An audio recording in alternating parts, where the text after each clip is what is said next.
সেই গ্রেপ্তারি পরোয়ানা জারির পরে সেনা কর্তৃপক্ষ এই সমস্ত অফিসারদেরকে অ্যাটাচড করেছে, সেনা সদরের হেফাজতে রেখেছে।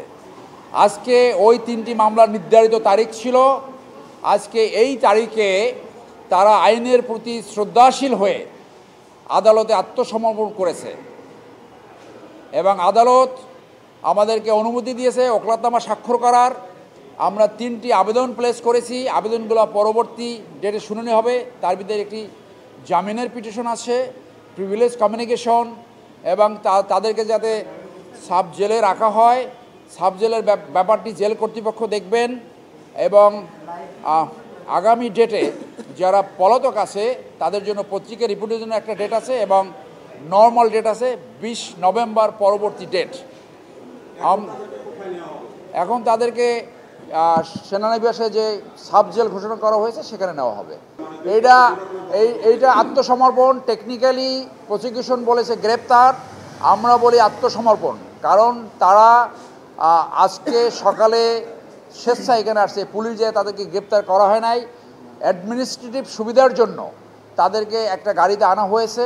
নিরাপত্তা এবং প্রশাসনিক সুবিধার কারণে এই ফ্যাসিলিটিটা ব্যবহার করা হয়েছে। তারা প্রকৃতপক্ষে আত্মসমর্পণ করেছে। সেটা আদালতে, এখন তারা আত্মসমর্পণ করেছে, এ ব্যাপারে আদালত অর্ডার দিবেন। এখানে আইনটা প্রবলেমেটিক আছে। এটা আর্টিকেল 31 এর ভায়োলেশন, যেহেতু আমাদের একটা খুব ওয়েল স্টাবলিশড প্রিন্সিপল আছে, প্রিজাম্পশন অফ ল, যে presume to be innocent until proven guilty. 6 October 2025 সালে যে আইসিটি অ্যাক্টের যে অ্যামেন্ডমেন্ট আনা হয়েছে, সেই অ্যামেন্ডমেন্টটার মধ্যে যেটা ডি ক্লজ 20 সি এর ডি, যে কারো বিরুদ্ধে চার্জশিট দাখিল হলে সে আর কোনো সরকারি চাকরি অথবা পাবলিক সার্ভিসে থাকতে পারবেন না। সো এইটা হচ্ছে যে কারো বিরুদ্ধে অভিযোগ আনা হলেই সে চাকরিচ্যুত হবেন এবং তার কোনো রাইট টু ডিফেন্স থাকবে না, রাইট টু ডিফেন্স সে অ্যাভেল করতে পারবে না। সো এটা আমাদের যে সাংবিধানিক যেই প্রোটেকশন 31 আর্টিকেল, সেটার ভায়োলেশন। এবং আর্টিকেল 47(3)তে এই আইসিটি আইনকে যেই প্রোটেকশন দেওয়া হয়েছে, এই অ্যামেন্ডমেন্টটা, particularly this amendment, 6 October amendment, actually does not deserve to get that protection, because এটাকে রেট্রোস্পেক্টিভ ইফেক্ট দেওয়া হয়েছে এবং একটা খুবই কি বলে ফান্ডামেন্টাল রাইটস, যেটা হচ্ছে যে কোনো অ্যাকিউজ তাকে ইনোসেন্ট প্রুফ করার সেই সুযোগটা পায়, রিভার্ট করতে পারে সেই বিচারের সম্মুখীন হয়ে, এবং আনটিল দ্য বিচার ইজ ডান, গিলটি যতদিন প্রুভ না হয় অতদিন পর্যন্ত তাকে গিলটি বলা যাবে না। তাই আপাতত মনে হয়। আমি একটু অ্যাড করে শোনেন। আইনের 2টা কার্ডিনাল পয়েন্ট আছে। যখন অফেন্স কমিশন হয়েছে সেই সময় যে আইন ছিল সেই আইনে বিচার করতে হবে। আরেকটা হলো until and unless convicted by any competent court everybody shall be presumed as innocent. সেইটাকে ভঙ্গ করা হয়েছে। এই অ্যামেন্ডমেন্টটা একটা, আমি বলবো যে অত্যন্ত একটা খারাপ অ্যামেন্ডমেন্ট হয়েছে এবং এইটা যদি বহাল থাকে, আমি আশা করি এইটা হাইকোর্টে চ্যালেঞ্জ হবে। এটা যদি বহাল থাকে তাহলে এই ক্লজটা ব্যবহার করে সমস্ত বিচার ভবিষ্যতে ভণ্ডুল হয়ে যেতে পারে বলে আমার আশঙ্কা প্রকাশ করছি। ফেসিজমের সময় যে প্র্যাকটিসটা হয়েছে, আপনি বলেন যে ওই যে আইনের কার্ডিনাল পয়েন্ট বললাম, যে অফেন্স যখন কমিশন করেছে তখন সেই সময় বিদ্যমান আইনে শাস্তি দিতে হবে। আপনি জানেন যে কাদের মোল্লা কী হলো, আপনার শাহবাগের একটা নাটক হলো, তারপরে তার যখন রিভিউ পেন্ডিং ছিল তখন ফাঁসি কার্যকর করা হলো। এটা তো কোনো আইন, ওটা তো জঙ্গল ঢুক। তো সেই জন্য আমরা বলছি যে ওই ধরনের যে ফেসিজমের সময় যেটা হয়েছে সেইটা এখানে প্র্যাকটিস করা যাবে না। ন্যায্যতার জন্য 5ই আগস্ট ঘটেছে, বিপ্লব ঘটেছে। সো আপনি বিচার শেষ হওয়ার আগে আপনি তাকে শাস্তি দিতে পারবেন না। সো এইটা অত্যন্ত একটা, আমি বলবো যে খারাপ অ্যামেন্ডমেন্ট হয়েছে। আমি মনে করি সরকারের উচিত এইটাকে রিপিল করা, অথবা it will be challenged in high court. আমি জানি না কী হবে।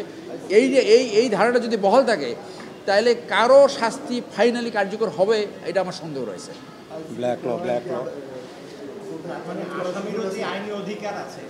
এখানে এই আইনে বলা আছে, কিন্তু আর্টিকেল 7 এবং আর্টিকেল 26 যদি থাকে যে সংবিধানের সাথে, এটা দেখেন প্রিসিডিং আর্টিকেল, সাকসিডিং আর্টিকেলের উপরে থাকে প্রিসিডিং, বুঝেন কিন্তু ব্যাপারটা।